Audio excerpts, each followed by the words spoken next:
বিপ্লব ভাই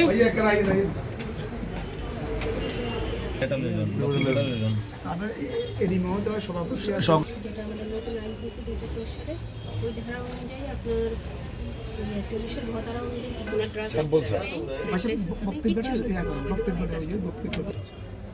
এখন আমাদের সমিতি সভাপতি হিসেবে এটা ওনাকে নথিতে ইনপুট করছে অনুযায়ী মুহিম সাহেব আপনার মালিকের নাম কি? আচ্ছা, আপনি তো কসমেটিক্স আইন 2023 সম্পর্কে জানেন কিছু? ফিজিশিয়ান স্যাম্পল জাতীয় ওষুধ বিক্রি করা আইনত নিষিদ্ধ এবং দণ্ডনীয় অপরাধ।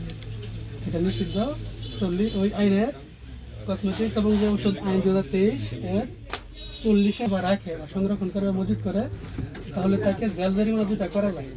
এখন আপনি যেটা করতেছেন আবার এটা গোপনও করছেন, এটা আরেকটা অপরাধ। একই আইনের বেশ কিছু ধারা লঙ্ঘন করছেন। আবার মেয়াদ উত্তীর্ণ বিভিন্ন জিনিস রাখতে পারেন, সেগুলো এটা আরেকটা ধারা 40-এর খ। আবার সরকার যেগুলো নিষিদ্ধ করছে, যেমন সরকারি কিছু ওষুধ থাকতে পারে, সেগুলো নিষিদ্ধ। এখন ওনারা প্রসিকিউটর যারা আছেন, ওষুধ প্রশাসনের যারা প্রতিনিধি,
জি থ্যাংক ইউ। এখানে হচ্ছে ঔষধ প্রশাসন অধিদপ্তরের প্রতিনিধি এসেছেন, যে ওনারা ফিজিশিয়ান স্যাম্পল জাতীয় ওষুধ বিক্রি করছেন এবং আন্ডারগ্রাউন্ডে, যেটা আইনত দণ্ডনীয় অপরাধ এবং নিষিদ্ধ।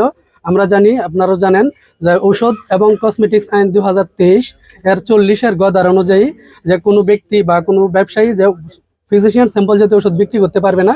সেই ক্ষেত্রে ওনারা এই ধারা লঙ্ঘন করেছেন এবং মেয়াদ উত্তীর্ণ ঔষধ সেগুলো বিক্রি করতে পারবে না, সেটা 40-এর খ ধারা উল্লঙ্ঘন করেছেন। এবং সরকার নিষিদ্ধ কিছু ঔষধ অ্যান্টিবায়োটিক আছে, সেগুলো ঔষধ প্রশাসনের অধিদপ্তরের প্রতিনিধি আমাদেরকে ইতিমধ্যে জানিয়েছেন। সেক্ষেত্রে আমরা 40-এর গ ধারা অনুযায়ী ওনাদেরকে 8,000 টাকা জরিমানা করেছি, যেন ভবিষ্যতে আর এমন কাজ না করে সে ব্যবস্থা পরবর্তীতে নেওয়া হবে।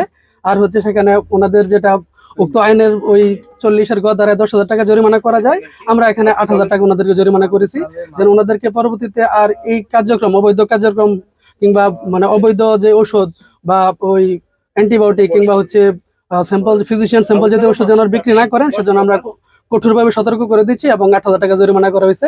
ইতিমধ্যে আপনারা দেখেছেন। Thank you.